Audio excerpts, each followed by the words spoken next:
पिछले एपिसोड के अंदर हम लोगों ने देखा था कि गुइस आर्मी ने आसमान से काफी सारा माना इकट्ठा कर लिया था और अब वो एक साथ ही काफी सारे माना को लॉयड के ऊपर शूट करने वाला होता है। और अब एपिसोड 12 में हम लोग देखते हैं कि गुइस आर्मी जैसे इतने सारे माना को लॉयड के ऊपर शूट कर देता है, वो माना अचानक से गायब हो जाता है। और क्योंकि ये सारा काम लॉयड का ही होता है, ये देखने के बाद गुइस आर्मी काफी हैरान हो जाता है और कहता है कि मेरा ये अटैक कहाँ पर गायब हो गया। तो लॉयड कहता है कि मैंने उसे इरेज कर दिया, मैंने तुम्हारे हमले के ऊपर बिल्कुल सिमिलर टेक्निक का यूज किया। इस बात पर अब गुइस आर्मी बिल्कुल भी बिलीव नहीं करता है और कहता है कि ऐसा तो हो ही नहीं सकता है कि तुम मेरे जैसा अटैक यूज कर सकते हो। तभी लॉयड भी अब वही अटैक यूज करता है जो कि होता है वॉइड। लॉयड अब गुइस आर्मी से कहता है कि जो हमला तुमने किया उसका बस नाम अलग है, बाकी हम दोनों के अटैक की टेक्निक सेम है। ये स्पेल मैंने काफी समय पहले सीखी थी, इस स्पेल का यूज करके मैंने काफी सारी चीजों को गायब किया और तब मुझे एक आइडिया आया कि तब क्या होगा अगर सेम अटैक एक दूसरे से टकराएंगे। तो मैंने ये ट्राई करने के लिए काफी सारे वॉइड का यूज किया। ये सुनकर गुइस आर्मी हैरान हो जाता है और कहते हैं कि एक ही हमला करने में काफी ज्यादा माना लगता है, तो आखिर ये बच्चा इतने सारे वॉइड कैसे बना सकता है। वहीं लॉयड कहते हैं कि मैं काफी ज्यादा एक्साइटेड था रिजल्ट देखने के लिए, पर जैसे सारे अटैक्स एक दूसरे से टकराए वो गायब हो रहे थे और यही सेम रिजल्ट तुमने अभी अभी देखा और मैं भी उतना ही निराश हुआ था जितना अब तुम निराश हुए हो। ये सुनकर गुइस आर्मी पागल हो जाता है और कहता है कि लेकिन मैं डीमन लॉर्ड हूँ और तुम इंसान हो, तुम ऐसा कुछ भी नहीं कर सकते हो। मैं काम करता हूँ, मैं तुम्हारी बॉडी के ऊपर ही कब्जा कर लेता हूँ। ये सब सुनने के बाद लॉर्ड तो सीधा छींक ही मार देता है। ये देखने के बाद गुइस आर्मी को गुस्सा आता है और कहता है कि तुम्हारी हिम्मत कैसे, मैं तुमसे बात कर रहा था और तुमने छींक मार दी। ऐसा बोलने के बाद अब वो सीधा टेलीपोर्ट करता हुआ लॉर्ड का सर पकड़ लेता है, पर जैसे वो ये करता है उसे फील हो जाता है कि लॉर्ड के अंदर कितना ज्यादा माना है, जो देखने के बाद गुइस आर्मी काफी डर जाता है। वहीं पर ग्रिम भी डर जाता है क्योंकि लॉर्ड का माना कुछ ज्यादा ही लीक हो रहा होता है। तभी लॉर्ड अब गुइस आर्मी से कहते हैं कि बस एक चीज रहती है, मैं क्यूरियस हूँ ये देखने के लिए कि अगर मैं वॉइड का हमला तुम्हारे ऊपर करूंगा तो क्या तुम मर जाओगे। ऐसा बोलने के बाद लॉर्ड अब उसके ऊपर काफी सारे वॉइड्स का हमला कर देता है। वहीं पर गुइस आर्मी उन हमलों से बचने की कोशिश तो करता है, पर अब जितने भी वॉइड्स होते हैं वो सीधा ही जाकर गुइस आर्मी को टच कर जाते हैं जहाँ पर भी वो टेलीपोर्ट होता है। वहीं दूसरी तरफ एल्बर्ट और डाइन को दिखाया जाता है, भाप की वजह से वो लोग दुश्मनों को देख ही नहीं पा रहे होते हैं। तभी उन लोगों को पता चलता है कि रेन अपनी पॉइजन वाली एबिलिटी का यूज करके सभी डीमंस को थोड़ा सा दिक्कत दे रही होती है। वहीं पर स्ट्रीम की वजह से डीमंस भी उन्हें नहीं देख पा रहे होते, इसी में का फायदा उठाकर सिल्फा उन लोगों के ऊपर हमले कर रही होती है, साथ में लीरो और शीरो भी। वहीं पर सिल्फा उस पॉइजन को सूंघने वाली होती है, लेकिन तभी रेन सभी से कहती है कि इस पॉइजन को ज्यादा देर तक सूंघना मत। मैं काफी ज्यादा कोशिश कर रही हूँ कि मैं अपने पॉइजन से अपने साथियों को हिट ना करूँ, पर मैं अच्छे से कंट्रोल नहीं कर सकती हूँ, इसे प्लीज बच के रहना, मैं किसी को भी नहीं मरने दूंगी। वहीं पर एल्बर्ट कह रहा होता है कि इस भाप की वजह से कुछ भी सिचुएशन का पता ही नहीं लग पा रहा है, काश सुबह हो जाती जिससे हमें अच्छे से पता चल जाता कि क्या हो रहा है। तभी एल्बर्ट अब घड़ी को देखता है और कहते हैं कि तो काफी ज्यादा अजीब है, सुबह तब तक हो जानी चाहिए थी, तो क्या ये सही में भाप है। वहीं पर सभी असैसिन गिल्ड तो आसमान में देखती है और वो समझ आती है कि ये अंधेरा लॉयड की वजह से है। वहीं अब हम लोग गुइस आर्मी को देखते हैं जो कि अब वॉइड्स के अंदर खींचा चला जा रहा होता है, इसकी वजह से उसे इतना ज्यादा डैमेज हो रहा होता है कि वो इतनी जल्दी अपने आप को रीजनरेट भी नहीं कर पाता है। उसका मान अभी काफी जल्दी से खत्म होने लगता है और अब उसके पास कोई भी चॉइस नहीं बचती है, उसे जेड की बॉडी को छोड़ के जाना ही पड़ता है। पर जैसे वो बॉडी को छोड़ने का ट्राई करता है वो जेड की बॉडी से छूट ही नहीं पा रहा होता है और अब वो फंस जाता है और अब इसी के साथ वो वॉइड के अंदर फंसने लगता है और ज्यादा। तभी अब वो एक प्लान लगाता है और अब वो लॉयड से कहते हैं कि मैं जेड हूँ, गुइस आर्मी तुम्हारे हमले की वजह से गायब हो गया है, मुझे बचा लो। ये सब कुछ सुनने के बाद भी लॉयड कुछ भी नहीं कर रहा होता है और अब उसके ऊपर फिर से हमला करने वाला होता है, जो देखकर गुइस आर्मी और ज्यादा डर जाता है और वो जेड की आवाज में सभी अपने बाकी साथियों को बुलाने लगता है, जैसे कि गालिलिया और रेन को और बाकी सभी लोगों को भी। वो अब सभी लोगों से कहते हैं कि आओ आकर मुझे बचाओ और इस बच्चे को मार दो। तभी हम लोग देखते हैं कि लॉयड अब उसके ऊपर एक और वॉइड का हमला कर देता है और अब गुइस आर्मी उसी वॉइड के अंदर फंस जाता है और वो गायब हो जाता है, जिसके बाद अब वहाँ से सारी डार्कनेस हट जाती है और हमें पता चलता है कि सुबह भी हो चुकी है। और तभी अचानक से लॉयड को पता चलता है कि जेड की असली सोल तो उसके पीछे खड़ी है, जो देखकर लॉयड काफी हैरान हो जाता है। वहीं पर जेड अब लॉयड का शुक्रिया करता है उसे बचाने के लिए। जेड अब काफी ज्यादा खुश भी लगता है। वहीं पर ये सारा अंधकार हटने के बाद सभी लोग सोचते हैं कि क्या फाइट ओवर हो गई है। तभी रेन भी ऊपर जेड को देख लेती है और अब उसे याद आता है कि एक बार जेड ने सभी को बताया था लॉयड के बारे में, एक अफवाह के बारे में। वो सभी लोग को बताता है कि जिस दिन लॉयड का जन्म हुआ था उसी दिन लॉयड ने गलती से वहाँ पर एक काफी बड़ा हमला कर दिया था। इससे पता चलता है कि लॉयड का मैजिक कितना ज्यादा पावरफुल है, ये कितना एक्साइटिंग है ना। अगर लॉयड एक ऐसा बच्चा है जिसकी सोर्सरी इतनी कमाल की है तो वो हमारे कर्सेस को भी हटा सकता है, जिसकी वजह से हम लोग को इस तरीके से अंडरग्राउंड में और ज्यादा नहीं रहना पड़ेगा।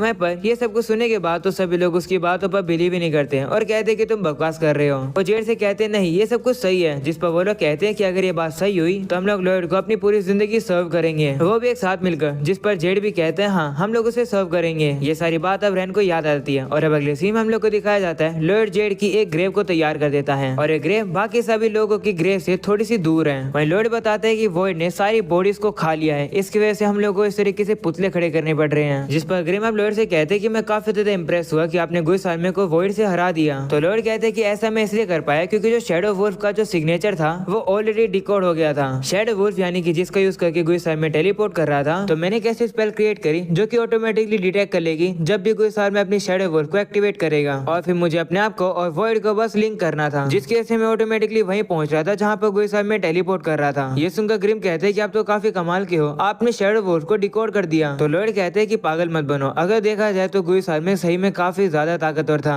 उस स्पेल को एनालाइज करना और साथ में उससे लड़ना काफी बड़ी बेवकूफी थी, लेकिन अगर मैं उसके शैडो वुल्फ को डिकोड नहीं कर पाता तो मैं उसके ऊपर बिल्कुल भी हमले नहीं कर पाता, और वैसे मैं अपने आप को कभी माफ भी नहीं कर पाता अगर मैं उस स्पेल को कभी स्टडी कर ही नहीं पाता। तो वैसे देखा जाए तो शैडो वुल्फ का जो माना सिग्नेचर था वो काफी ज्यादा नीटली ऑर्गेनाइज था, उसे इस तरीके से अरेंज किया गया था जिससे कि उसे इजीली पढ़ा जा सके, और मुझे यकीन है कि ऐसा करने वाला जेड ही था। जेड ने एक्चुअली में शैडो वुल्फ को डिकोड किया था, शायद से ऐसा उसने मरते समय किया था। उसे जानबूझ कर शैडो वुल्फ का सोल्यूशन पीछे छोड़ा था, बगैर उसके मैं कभी फाइट को नहीं जीत पाता। वही हम लोग को पता चलता है कि ये सारी बातें रेन भी सुन लेती है, वो भी छिप कर, और वो काफी ज्यादा इमोशनल हो जाती है। वो सोचने लगती है कि मुझे लॉयड का शुक्र करना होगा, और फिर उसके बाद मैं तभी अचानक से वो देखती है कि वहाँ से एल्बर्ट लॉयड के पास जा रहा होता है। एल्बर्ट को देखने के बाद अब ग्रिम भी पीछे छुप जाता है। एल्बर्ट अब आकर लॉयड से पूछता है कि तुम्हारे पीछे वो किसकी ग्रेव है, तो लॉयड भी अब छुपाने की कोशिश करता है, पर तभी एल्बर्ट उसे कहते हैं कि एक ग्रेव असैसिन गिल्ड के पुराने लीडर की है ना, जेड की है ना। असैसिन गिल्ड ने मुझे सारी कहानी बता दी है। जेड के रिवॉर्ड को सुनने के बाद असैसिन गिल्ड तुम्हारे पास मदद मांगने आई। वो लोग चाहते थे कि तुम जेड के साथ लड़ाई करो, पर उन लोगों को नहीं पता था कि जेड के भेस में यहाँ पर डीमंस हैं। तो लॉयड अब उसे कहते हैं, हाँ लॉयड अब मन में कहते हैं कि लगता है असैसिन गिल्ड ने एल्बर्ट को झूठी कहानी बता दी है, चलो मैं तो बच गया।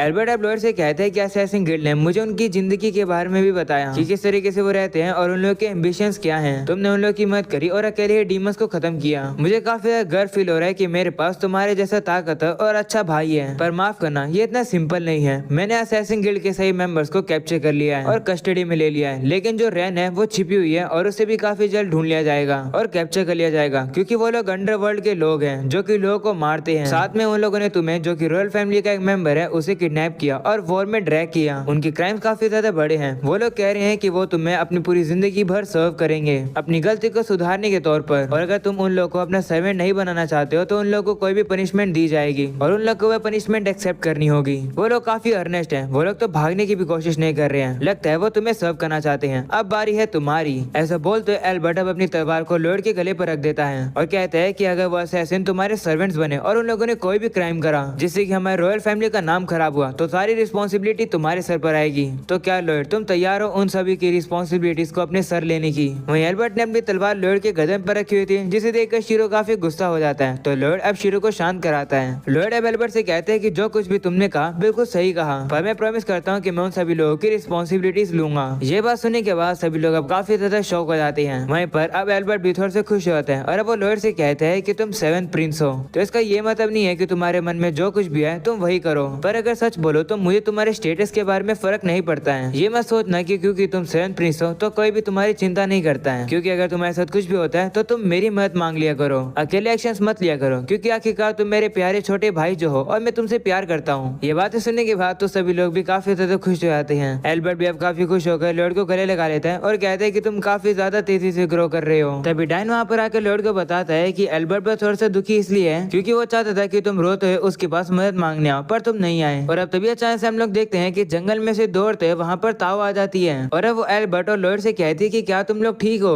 मैंने सुना कि तुम लोग खतरे में हो, मैं तुम्हें बचाने आई हूँ। ये सुनकर सभी लोग अब उसे देखने लगते हैं क्योंकि फाइट तो ओवर हो चुकी है, जो देखकर ताओ भी समझ जाती है कि वो गलत टाइम पर आई है और अब वो भाग कर वहाँ से वापस जा रही होती है। तभी एल्बर्ट अब उसे रोकने की कोशिश करता है और कहता है कि मैं तुम्हें उस दिन के लिए तुम्हारा शुक्रिया करना चाहता हूँ। वहीं पर सभी के जाने के बाद ग्रिम अब लॉयड से कहते हैं कि मास्टर आप काफी ज्यादा दयालु हो। तो लॉयड कहते हैं कि ऐसा बिल्कुल भी नहीं है, क्योंकि रेन और बाकी सभी लोगों के अंदर इतनी पोटेंशियल है कि वो न्यू सोर्सेज क्रिएट कर सकते हैं, तो मैं उन लोगों को इस तरीके से खत्म नहीं होने दे सकता हूँ। वो सुनकर ग्रिम कहते हैं ठीक है चलो यही मान लेते हैं। वहीं पर सिल्फा ताओ को अब कहीं पर लेकर जा रही होती है, लेकिन तभी सिल्फा की नजर अब रेन पर पड़ जाती है, जिसके बाद अब हम लोग को दूसरी तरफ दिखाया जाता है जहाँ पर असैसिन गिल्ड अब फ्री हो गई है। वो लोग अब काफी ज्यादा खुश है क्योंकि लॉयड ने उन सभी लोगों को एक्सेप्ट कर लिया है। वो सभी लोग अब कहते हैं कि हम लोग अपने बेस्ट तरीके से लॉयड को सर्व करेंगे, और अब वो ये बात जेड से भी कहते हैं। और अब अगले सीन में हम लोग देखते हैं एल्बर्ट वहाँ पर एक टी पार्टी रखता है, जिसकी वजह से अब ताओ थोड़ी सी शर्मा रही होती है। तो एल्बर्ट अब उसे कहते हैं कि तुम्हें शर्माने की क्या जरूरत है, तुमने उस दिन मोस्टर से लड़ने में हमारी मदद की थी, तो इसलिए तुम्हारा शुक्रिया।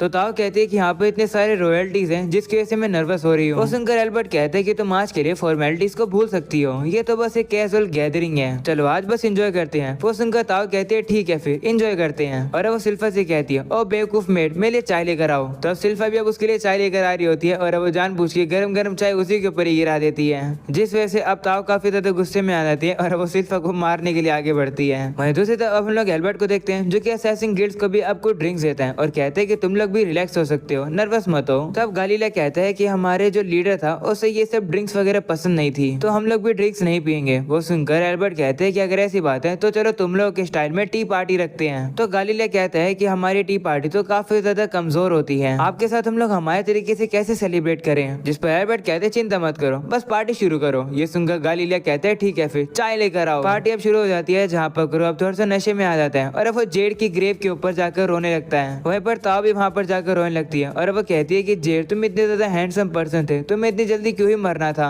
काश मैं तुमसे मिल पाती। वहीं पर अब एल्बर्ट को दिखाया जाता है जो कि काफी खुश होता है और कहता है तो ये है कॉमनर्स की टी पार्टी, काफी कमाल की है ये, तो ऐसी पार्टी हम लोग किसी दिन पैलेस में भी रखेंगे। तभी तालिया अब नशे में एल्बर्ट के पास आती है और कहती है कि तुम भी हमारे साथ ड्रिंक करो। तो एल्बर्ट कहते हैं नहीं, इसके बाद मुझे कुछ रॉयल ड्यूटीज को पूरा करना है तो मैं ड्रिंक नहीं कर सकता हूँ। ये सुनने के बाद तालिया थोड़ी सी दुखी हो जाती है और अब वो और ज्यादा मोटिवेटेड हो जाती है एल्बर्ट को सीड्यूस करने के लिए। इसके बाद अब अपनी पावर्स को यूज करके अपने नशे को सीधा एल्बर्ट के अंदर ही ट्रांसफर कर देती है और अब एल्बर्ट भी नशे में आ जाता है। ये देखकर तालिया काफी ज्यादा खुश हो जाती है। तभी अब अचानक से एल्बर्ट अब गुस्से में आ जाता है और अब वो गालीलिया के पास आकर कहते हैं कि तुमने मुझे अभी तक नहीं बताया कि आखिर लॉयड के ऊपर तुम्हारा फ्लूइड कैसे आ गया।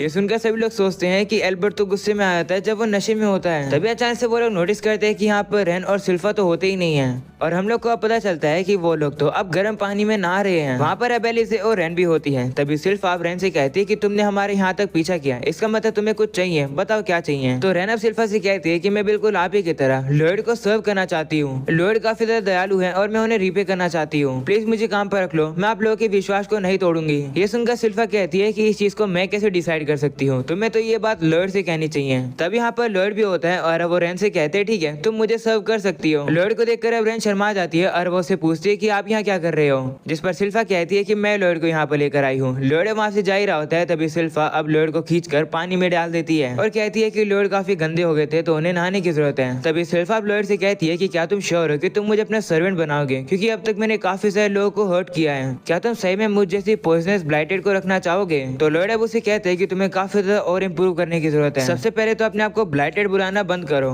तुम लोग को अभी तक अपनी असली ताकत के बारे में पता ही नहीं है। एग्जाम्पल के लिए अगर तुम एनालाइज करके अपने पॉइजन को डीकम्पोज कर दो जो कि तुम जनरेट करती हो, उसका यूज करके तुम एक फार्मासिस्ट बन सकती हो, जिससे कि तुम काफी सारे लोगों की जानें भी बचा सकती हो। ये सुनकर रैन सोचती है क्या मेरा पॉइजन लोगों की जानें भी बचा सकता है। तो लॉयड कहते हैं हाँ, क्योंकि पॉइजन और मेडिसिन एक ही सिक्के के दो साइड्स होते हैं। तुम्हारा काम बस अपनी पावर को समझना है और उसकी मिस्ट्री को अनकवर करना है और उसे एक सॉर्सरी के अंदर कन्वर्ट करना है। मेरा अगला गोल है तुम्हारे माना स्ट्रक्चर को कंपाइल करना। ये सुनकर रैन अब याद करती है कि किस तरीके से पूरी जिंदगी भर लोग उसे ताना मारा करते थे, क्योंकि रैन ने अपने पॉइजन से गलती से अपने पेरेंट्स को ही मार दिया था। लोग हमेशा उसे हेट करते थे और वो भी अपनी पावर्स को हेट करती थी। पर वो कहती है कि लेकिन लॉयड ने मुझे एक्सेप्ट किया। वो मेरी तरफ काफी क्यूरियस होकर देखते हैं। वैसे सोचा जाए तो इतने समय में लॉयड ने हम लोग को एक बार भी ब्लाइटेड नहीं बुलाया है। इसके बाद लॉयड अब उसे कहते हैं कि तुम मुझे सर्व कर सकते हो, पर काफी ज्यादा हार्डवर्क करनी होगी। ये सुनने के बाद रैन भी अब काफी ज्यादा रोने लगती है और कहती है ठीक है मैं अपना बेस्ट दूंगी और काफी ज्यादा हार्डवर्क करूंगी। ये सुनकर सिल्फा उसे कहते हैं कि सबसे पहले तो तुम्हें मैनर सीखने होंगे। और अब अगले सीन में हम लोग देखते हैं रैन अब लॉयड की सर्वेंट बन जाती है और अब अपनी मेड की आउटफिट पहनकर तैयार हो जाती है, जहाँ पर अब वो सिल्फा को देख रही है कि किस तरीके से लॉयड को सर्व करना है।